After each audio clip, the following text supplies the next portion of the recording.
Hi అందరికీ.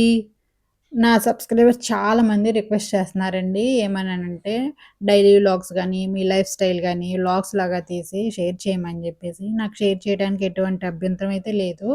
కానీ నాకు వీడియో తీయటం గానీ, లేదంటే ఎడిటింగ్ చేయటం గానీ, వాయిస్ ఓవర్ ఇవ్వటం గానీ, నాకంతగా అయితే రాదు. నేను ప్రొఫెషనల్ గూడా కాదు. అందుకని జెప్పి మీరడిగారని యూట్యూబ్‌లో చూసి నేర్చుకొని మీకోసం షేర్ చేస్తున్నాను. ఏమన్నా మిస్టేక్స్ ఉన్నా, లేదంటే ఏమన్నా ఇంకా ఇంప్రూవ్ అవ్వాలి అనుకుంటే నాకు కామెంట్ సెక్షన్‌లో షేర్ చేయండి. నేను వాటిని ఇంకా బెటర్‌గా చేయటానికైతే ట్రై చేస్తా ఉంటాను. నేను మార్నింగ్ అయితే ఎగ్స్ ఉడకపెట్టేసేసుకున్నాను. అలాగే డ్రై ఫ్రూట్స్ జ్యూస్ చేస్తున్నాను. ఇదైతే నేను డైలీ చేయను. వీక్లీ 2 టైమ్స్ అయితే చేస్తాను. దీన్ని స్ట్రెయిన్ చేసుకోవాలి. ఇది పిప్పొస్తది గదా! అది గొంతుకి అడ్డుపడి కొద్దిగా బరకగా ఉండి మనం తాగేటప్పుడు కొద్దిగా ఇరిటేషన్ లాగా ఉంటదనమాట. అందులోకి ఒక హాఫ్ టీ స్పూన్ దాకా చియా సీడ్స్ ఏసేసుకొని నానబెట్టుకుంటాను. పక్కన పెట్టుకుంటే ఇవి మనం తాగేటప్పటికి నానిపోతాయి. అలాగే రైస్ కూడా నానబెట్టేస్తున్నాను. లంచ్ ప్రిపేర్ చేయాలి కదా! క్యారేజ్ అవి రెడీ చేయాలి కాబట్టి ఎర్లీ మార్నింగ్ కొంచెం హడావిడిగా ఉంటది. మేము వాడేది ఆర్గానిక్ బియ్యం. అందులో మట్టి గడ్డలు, వడ్ల గింజలు అవి వస్తాయి. అవన్నీ తీసేసి కడిగేసి నానబెట్టేసుకున్నాను. కర్రీ కోసమయితే క్యాబేజీ తీసుకున్నాను. ఎందుకంటే ఇది త్వరగా అయిపోయిద్ది. నేను మార్నింగ్ లేట్‌గా లేచాను. అందుకని స్పీడ్‌గా అయిపోవాలి కదా! లంచ్ బాక్స్ టయానికి మనం స్పీడ్‌గా చేసి పెట్టేసామనుకోండి టెన్షన్ ఉండదు. అందుకని చెప్పేసి క్యాబేజీని సన్నగా కట్ చేసేసుకొని, కొంచెం ఉప్పేసుకొని, వాటర్ పోసుకొని ఉడకపెట్టుకుంటున్నాను పక్కన.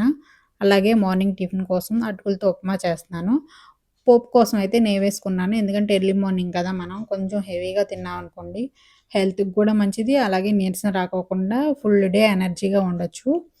డైలీ ఇలా ఉప్మా వండదు. డ్రై ఫ్రూట్స్ జ్యూస్ ఉన్నప్పుడైతే ఉప్మా లైట్ ఫుడ్ తీసుకునేలా చూస్తాననమాట. ఒకవేళ అలాగా డ్రై ఫ్రూట్స్ జ్యూస్ లేని రోజున హెవీగా అంటే చపాతీ, పూరి అలాగే హెవీగా ఉండేటట్టు చూస్తాననమాట.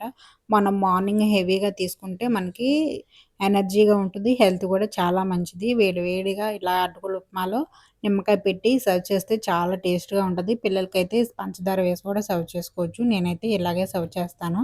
మీరెలా ట్రై చేస్తారో చెప్పండి నాకు కామెంట్ సెక్షన్‌లో. అలాగే కర్రీ ప్రిపేర్ చేస్తున్నాను. కర్రీ కోసం అయితే ఆయిల్ కూడా చాలా తక్కువ వేస్తాను. అది గూడాను కోల్డ్ ప్రెస్ ఆయిల్ అంటారు కదా! అదైతే తీసుకుంటాననమాట. అందులోకి కొంచెం ఆవాలు, జీలకర్ర, కరివేపాకు, ఎండుమిర్చి వేసేసుకొని పోపు పెట్టేసుకున్నాను. ఇందులోకి కొంచెం ఉల్లిపాయ ఏస్తన్నాను.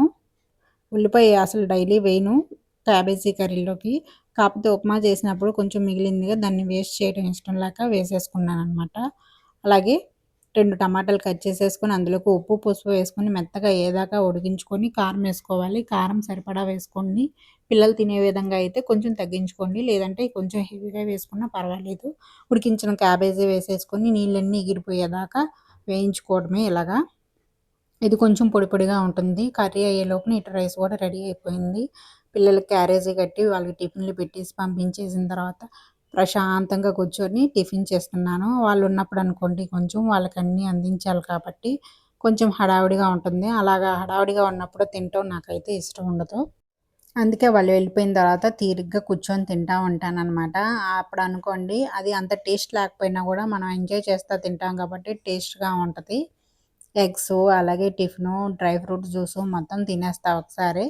తినేసేసి ఇంకా ఇంకేమన్నా పనుందేమో చూస్తాననమాట. కిచెన్ అంతా సర్దేసేసి సామానంతా కొంచెం క్లీనింగ్ అది అంతా ఉంటదనమాట. ఇంకా మామూలుగా అయితే కర్రీ ఒకటే చేశాను ఈరోజు. ఇంకా ఎక్కువ అయితే కొంచెం టైం ఎక్కువ పడతది. ఇవాళ లేట్‌గా లేచాను కాబట్టి సింపుల్‌గా అయిపోయే కర్రీ చూస్ చేసుకోవడం వలన స్పీడ్‌గా అయిపోయింది పని. చక్కగా వాళ్ళు గూడా వెళ్ళిపోయారు. నేను గూడా ప్రశాంతంగా టిఫిన్ చేసేసి వంటగదంతా కొంచెం సర్దేసేసి సామాను ఉంటే క్లీన్ చేస్తున్నాను. మీ అందరికి ఈ వ్లాగ్ ఎలా ఉందో నాకు కామెంట్ చేయండి. ఏమన్నా మిస్టేక్స్ ఉన్నా గూడా కామెంట్ చేయండి. నేను సరి చేసుకుంటా ఉంటాను. అలాగే సపోర్ట్ చేయండి. ఇంకేమన్నా నా ద్వారా మీకు వీడియోస్ కావాలంటే కింద కామెంట్ సెక్షన్‌లో షేర్ చేయండి. నేను ట్రై చేస్తాను. అందరికీ బాయ్.